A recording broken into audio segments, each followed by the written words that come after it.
दोस्तों, हम अक्सर जब भी कोई भी भूतों के रिलेटेड मूवीज देखते हैं तब हमें उसमें एक चीज़ हमेशा कॉमन ज़रूर दिखाई देती है। जब भी हम कोई भी हॉरर स्टोरी या हॉरर मूवी देखते हैं तो हमें एक ऐसी चीज़ होती है जो दिखाई देती है। हर एक सीन में होता ही होता है वो।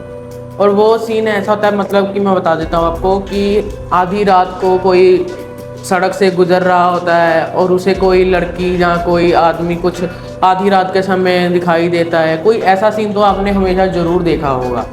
और अगर मैं आपको कहूँ कि ये सीन किसी आदमी के साथ असल में हुआ है तो आपको ये सुनने में कैसा लगेगा? जी हाँ, आपने बिल्कुल सही सुना। आज जो मैं आपके लिए स्टोरी लेकर आया हूँ, ये स्टोरी सुनने के बाद आपको भी यकीन हो जाएगा कि वाकई ऐसा असलियत में भी होता है।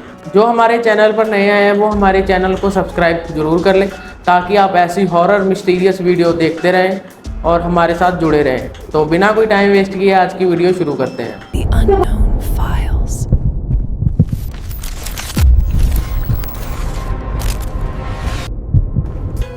यूपी का एक ऐसा गांव जहां पर आधी रात को एक ट्रक वाला गुजरता है और उसको कुछ ऐसा दिखाई देता है जिसके बाद उसने अपनी ट्रक की नौकरी हमेशा के लिए छोड़ दी। उसने उसके बाद कोई भी ड्राइवरी की नौकरी की नहीं। वो इतना डर चुका था, उसने नौकरी छोड़कर सिक्योरिटी गार्ड की नौकरी ज्वाइन कर ली। यहाँ आज जिसकी मैं आपको कहानी सुनाने जा रहा हूँ उस कहानी के मेन कैरेक्टर का नाम है जी यादव जी। उन्हें यादव जी कहा जाता था और यादव जी ट्रक ड्राइवर थे। वो काफ़ी सालों से ट्रक वगैरह चलाते थे और उनको ज़्यादातर रूट वगैरह जो होते थे वो रात के समय कहीं मिलते थे। एक बार की बात है जब यादव जी रात के समय लगभग 2-3 बजे सुनसान सड़क से गुजर रहे थे। एकदम सुनसान सड़क, कच्ची मिट्टी की सड़क और जो साइडों में जैसे घास वगैरह उगी होती है वैसी सड़क थी। आसपास कुछ भी नहीं था, एकदम जंगल में अंधेरा पूरा। और रात के समय वो अपना जा रहे थे, एकदम मस्ती में अपनी ड्राइवरी वगैरह कर रहे थे। और तभी उन्हें अचानक उनके राइट हैंड एक लड़की दिखाई देती है जो एकदम चुप खड़ी होती है। उसकी गर्दन ऐसे नीचे को होती, शक्ल प्रॉपर दिखाई नहीं दे रही होती। और वो इन्हें ऐसे हाथ करके जैसे कोई लिफ्ट मांगता है वैसे हाथ करके रोकती है। पहले तो जो यादव जी थे उन्हें बहुत ही ज़्यादा वो सोच में पड़ गए कि आधी रात को यहाँ पे कौन होगा। पर उन्हें मन में ऐसा भी ख्याल आया कि अगर वाकई में ये कोई असल में लड़की हुई और अगर मैंने इसकी मदद ना की तो इसके साथ कुछ ऐसी अनहोनी हो गई तो मैं अपने आप को कभी भी माफ़ नहीं कर पाऊँगा। वो थोड़ा सा आगे जाकर उन्होंने अपने ट्रक को रोक लिया और ट्रक को रोकने के बाद वो थोड़ा सा इंतज़ार करने लगे कि लड़की देख लेगी तो वापस मेरे पास आ जाएगी कि ट्रक रुक गया है तो वो मेरे पास ही आएगी। तो वो देखते हैं 1-2 मिनट हो जाते हैं, वो लड़की उनके पास नहीं आती, वो वहीं पे खड़ी रहती है। तो वो अपनी जो ट्रक का शीशा खोलते हैं और उसे आवाज़ लगाते हैं कि मैंने तुम्हारे लिए ट्रक रोका है, तुम आ जाओ फटाफट, अंधेरा बहुत है, यहाँ पर खड़े मत रहो। तो वो लड़की कुछ भी नहीं सुनती, वो सिर्फ नीचे ही देखती रहती है। ये सुनकर उन्हें बहुत अजीब लगता है। वो कहते हैं कि इसको क्या हो गया, मुझे रुकवा भी लिया है, अब वापस नहीं आ रही है। तो वो क्या करते हैं कि अपने ट्रक का बैक गियर डालते हैं और ट्रक को पीछे ले जाते हैं। और जैसे ही वो पीछे लेकर जाते हैं उसे, तभी वो लड़की जो होती है वो पीछे की ओर, मतलब ढलान की ओर नीचे जाने लगती है। जैसे वो जहाँ पे पॉइंट पे खड़ी होती है उससे ऐसे नीचे को जाने लगती है। तो ये देखकर जो यादव जी होते हैं, जो ट्रक ड्राइवर होता है, वो क्या करता है, वो अपने ट्रक से उतरता है, ट्रक की हैंड ब्रेक वगैरह उठा के नीचे उतरता है। और वो लड़की को, उसे ऐसा लगता है कि लड़की उसे कुछ दिखाना चाहती है। पीछे को ले जाकर लड़की उसे कुछ मदद वगैरह मांग रही है कि वहाँ पे शायद कोई है, उसकी मदद करो। तो वो क्या करते हैं कि उसके पीछे जाने लगते हैं, उसका पीछा करने लगते हैं। तभी जैसे ही वो उसके थोड़ा पास पहुँचने लगते हैं, वो नदी के पास उसे ले जा रही होती है ट्रक ड्राइवर को। जैसे ही वो नदी के पास पहुँचने वाले होते हैं, जो ट्रक ड्राइवर होता है उसकी अचानक से नज़र उसके पैरों के ऊपर पड़ती है। उसके पैर एकदम काले हो चुके थे, जैसे आग लगने के कारण सड़ चुके होते हैं वैसे।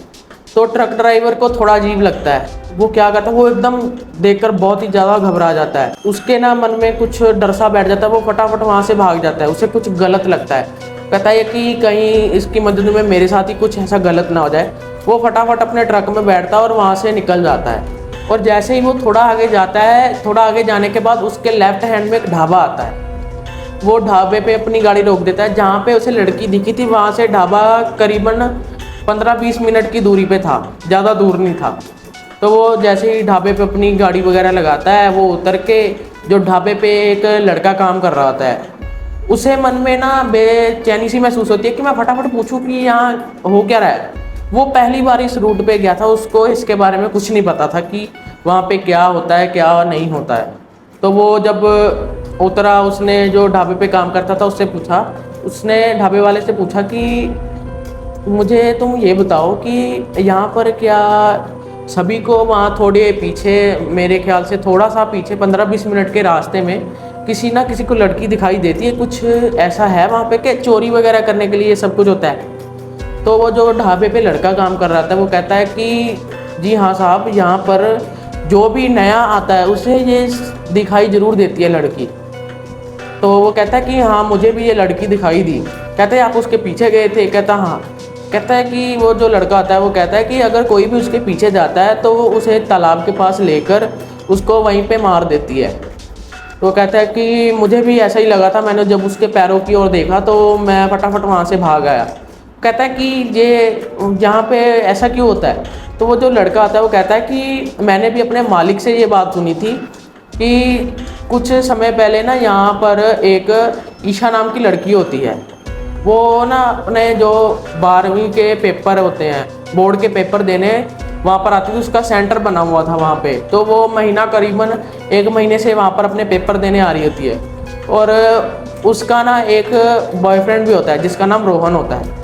रोहन बहुत ही अकेला होता है। उसके जो मम्मी पापा होते हैं, उसकी छोटे होते जब वो था उसकी डेथ हो जाती है उनके मम्मी पापा की, और ना ही उसका कोई रिश्तेदार वगैरह होता है। वो बोर्डिंग स्कूल में हमेशा से अकेला ही पढ़ा होता है। तो इन दोनों में बहुत ही प्यार होता है। जो रोहन होता है उसके अलावा कोई भी नहीं होता, ईशा के अलावा। वो उसे बहुत ही ज़्यादा प्यार करता है, सारी अपनी जो दिनचर्या होती है उससे शेयर करता है, एक एक बात उसे बताता था। तो जो ईशा थी वो अपने जो 12वीं के पेपर वगैरह देने वहाँ पे स्कूल में जाया करती थी। तो एक दिन क्या होता है, जो रोहन होता है, रोहन ईशा को किसी लड़के के साथ देख लेता है, और वो ईशा उस लड़के के साथ बहुत ही हंस के बातें कर रही होती है। ये चीज़ देखकर रोहन को थोड़ा अजीब लगता है, पर वो कहता है कि नहीं, शायद से वैसे ही कुछ स्कूल के पेपर वगैरह का डिस्कशन कर रहे होंगे।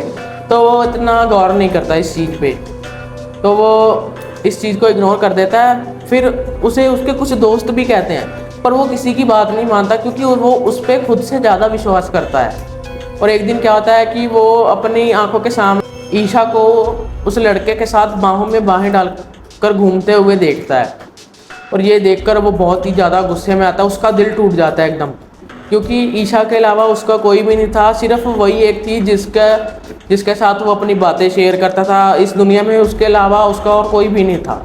तो वो क्या करता है, उसे बहुत ही ज़्यादा गुस्सा आता है। वो ना ईशा को उसी नदी के पास बुला लेता है जहाँ पर वो लेकर जाती है सबको, और उसी नदी के पास बुलाकर उसे कहता है कि ऐसे ऐसे मैंने तुमसे कोई ज़रूरी बात करनी है, तुम मुझे वहाँ पर आके मिल सकती हो। तो वो वहाँ पे आती है। तो वो उसे पूछता है कि तुमने मुझे चीट क्यों किया, धोखा क्यों दिया। तो वो कुछ नहीं बोलती। तो रोहन होता है गुस्से में आकर उसे उसी पानी में धकेल देता है और डुबो कर उसकी जान ले लेता है। और उसके बाद तो उसका कोई भी नहीं था दुनिया में, और वो खुद ही पुलिस के पास जाकर सरेंडर हो जाता है। और जो ईशा होती है वो वहीं पे पानी में ही डूबकर मर जाती है। तो उस दिन के बाद आज भी वो जो ईशा होती है अपना बदला पूरा करने के लिए अगर कोई भी उसके पीछे आता है तो वो भी उसे नदी में उसको डुबो कर वहीं पे मार देती है। तो आप तो साहब बच गए अगर आप वहाँ से भाग कर आ गए। अगर आप वहाँ पर नदी के पास चले जाते तो शायद वो आपको भी मार देती। ये बात सुनकर ट्रक ड्राइवर इतना डर जाता है कि वो उसी दिन वहाँ वापस जो जहाँ से उसने सामान उठाया था, जहाँ पर डिलीवर भी करना था, वहाँ पे डिलीवर करके उसके बाद वो कभी भी नौकरी नहीं करता। वो नौकरी छोड़ देता है और सिक्योरिटी गार्ड की नौकरी ज्वाइन कर लेता है। उस दिन के बाद उसने कभी भी ड्राइवरी लाइन को हाथ तक नहीं लगाया।